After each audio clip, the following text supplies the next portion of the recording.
شروع اللہ کا نام لے کر جو بڑا مہربان نہایت رحم والا ہے۔ جو مخلوق آسمانوں اور زمین میں ہے اللہ کی تسبیح کرتی ہے، اور وہ غالب ہے، حکمت والا ہے۔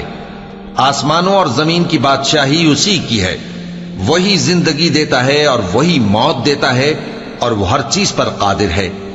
وہی اول اور وہی آخر، اور اپنی قدرتوں سے سب پر ظاہر اور پھر بھی پوشیدہ ہے، اور وہ ہر چیز کا خوب جاننے والا ہے۔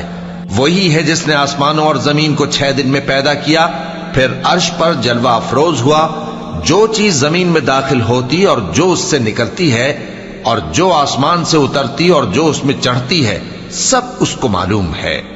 اور تم جہاں کہیں بھی ہو وہ تمہارے ساتھ ہوتا ہے، اور جو کچھ تم کرتے ہو اللہ اس کو دیکھ رہا ہے۔ آسمانوں اور زمین کی بادشاہی اسی کی ہے، اور سب معاملات اسی کی طرف رجوع ہوتے ہیں۔ وہی رات کو دن میں داخل کرتا اور دن کو رات میں داخل کرتا ہے، اور وہ دلوں کے بھیدوں تک سے واقف ہے۔ لوگوں، اللہ پر اور اس کے رسول صلی اللہ علیہ وآلہ وسلم پر ایمان لاؤ، اور جس مال میں اس نے تم کو اپنا نائب بنایا ہے اس میں سے خرچ کرو۔ اب جو لوگ تم میں سے ایمان لائے اور مال خرچ کرتے رہے ان کے لیے بڑا ثواب ہے۔ اور تم کیسے لوگ ہو کہ اللہ پر ایمان نہیں لاتے، حالانکہ اس کے پیغمبر صلی اللہ علیہ وآلہ وسلم تمہیں بلا رہے ہیں کہ اپنے پروردگار پر ایمان لاؤ، اور اگر تم کو یقین ہو تو وہ تم سے اس کا عہد بھی لے چکا ہے۔ وہی تو ہے جو اپنے بندے پر واضح آیتیں نازل فرماتا ہے تاکہ تم کو اندھیروں سے نکال کر روشنی میں لائے۔ بے شک اللہ تم پر نہایت شفقت کرنے والا ہے، مہربان ہے۔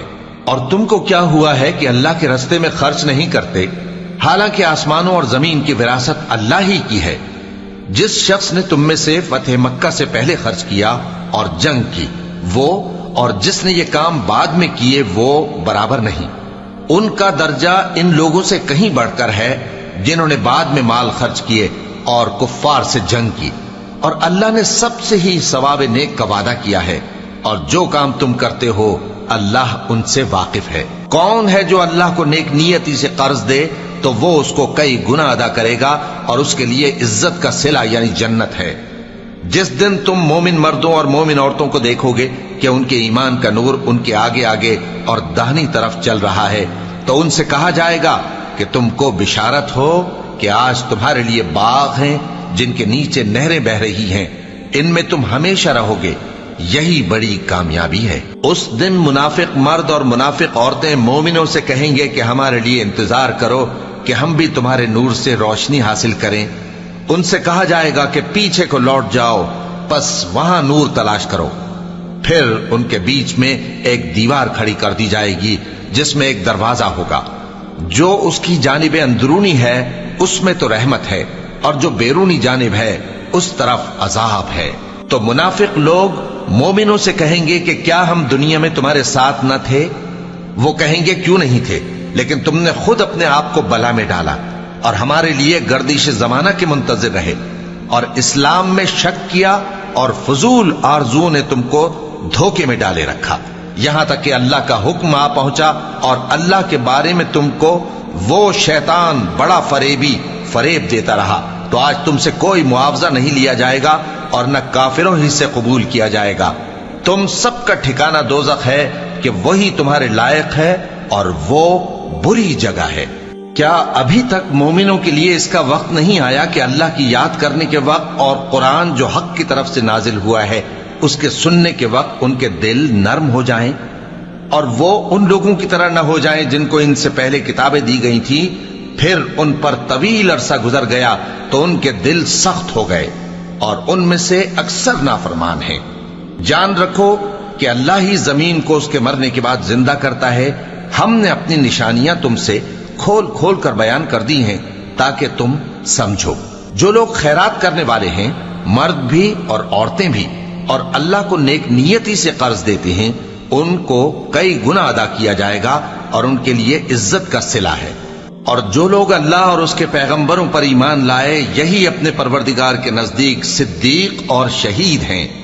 ان کے لیے ان کے اعمال کا صلہ ہوگا، اور ان کے ایمان کی روشنی بھی ہوگی۔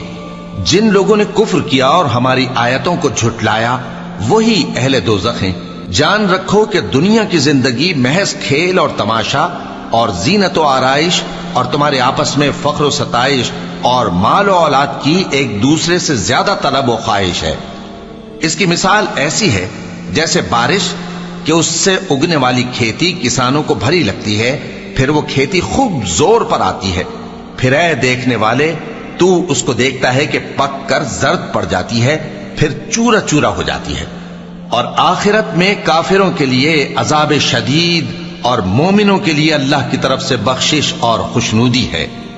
اور دنیا کی زندگی تو دھوکے کا سامان ہے۔ بندو اپنے پروردگار کی بخشش کی طرف اور جنت کی طرف لپکو جس کا عرض آسمان اور زمین کے عرض کا سا ہے، اور وہ ان لوگوں کے لیے تیار کی گئی ہے جو اللہ پر اور اس کے پیغمبروں پر ایمان لائے ہیں۔ یہ اللہ کا فضل ہے، جسے چاہے عطا فرمائے، اور اللہ بڑے فضل کا مالک ہے۔ کوئی مصیبت زمین میں اور خود تم پر نہیں پڑتی مگر پیشتر اس کے کہ ہم اس کو پیدا کریں، ایک کتاب میں لکھی ہوئی ہوتی ہے، اور یہ کام اللہ کو آسان ہے۔ تاکہ جو فائدہ تمہیں حاصل نہ ہو سکا اس کا غم نہ کھایا کرو، اور جو تم کو اس نے دیا ہو اس پر اترایا نہ کرو۔ اور اللہ کسی اترانے اور شیخی بگارنے والے کو دوست نہیں رکھتا، جو خود بھی بخل کریں اور لوگوں کو بھی بخل سکھائیں۔ اور جو شخص روگردانی کرے تو اللہ بھی بے نیاز ہے، لائق حمد و ثنا ہے۔ ہم نے اپنے پیغمبروں کو کھلی نشانیاں دے کر بھیجا اور ان پر کتابیں نازل کی اور میزان عدل، تاکہ لوگ انصاف پر قائم رہیں، اور لوہا پیدا کیا کہ اس میں اسلحہ جنگ کے لحاظ سے زور بھی بہت ہے اور لوگوں کے لیے فائدے بھی ہیں، اور اس لیے کہ جو لوگ بن دیکھے اللہ اور اس کے پیغمبروں کی مدد کرتے ہیں اللہ ان کو معلوم کرے۔ بے شک اللہ زور آور ہے، غالب ہے۔ اور ہم نے نوح اور ابراہیم کو پیغمبر بنا کر بھیجا اور ان کی اولاد میں پیغمبری اور کتاب کے سلسلے کو وقتاً فوقتاً جاری رکھا، سو بعض تو ان میں سے ہدایت پر ہیں اور اکثر ان میں سے نافرمان ہیں۔ پھر ان کے پیچھے انہی کے قدموں پر اور پیغمبر بھیجے، اور ان کے پیچھے مریم کے بیٹے عیسیٰ کو بھیجا، اور ان کو انجیل عنایت کی، اور جن لوگوں نے ان کی پیروی کی ان کے دلوں میں شفقت اور مہربانی ڈال دی۔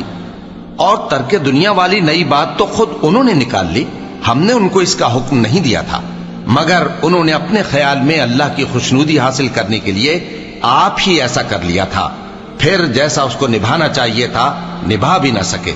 پس جو لوگ ان میں سے ایمان لائے ان کو ہم نے ان کا اجر دیا، اور ان میں بہت سے نافرمان ہیں۔ مومنو اللہ سے ڈرو اور اس کے پیغمبر پر ایمان لاؤ، وہ تمہیں اپنی رحمت سے دگنا اجر عطا فرمائے گا اور تمہارے لیے روشنی کر دے گا جس میں تم چلو گے، اور تم کو بخش دے گا، اور اللہ بخشنے والا ہے، مہربان ہے۔ یہ باتیں اس لیے بیان کی گئی ہیں کہ اہل کتاب جان لیں کہ وہ اللہ کے فضل پر کچھ بھی قدرت نہیں رکھتے، اور یہ کہ فضل اللہ ہی کے ہاتھ میں ہے، وہ جس کو چاہتا ہے دیتا ہے، اور اللہ بڑے فضل کا مالک ہے۔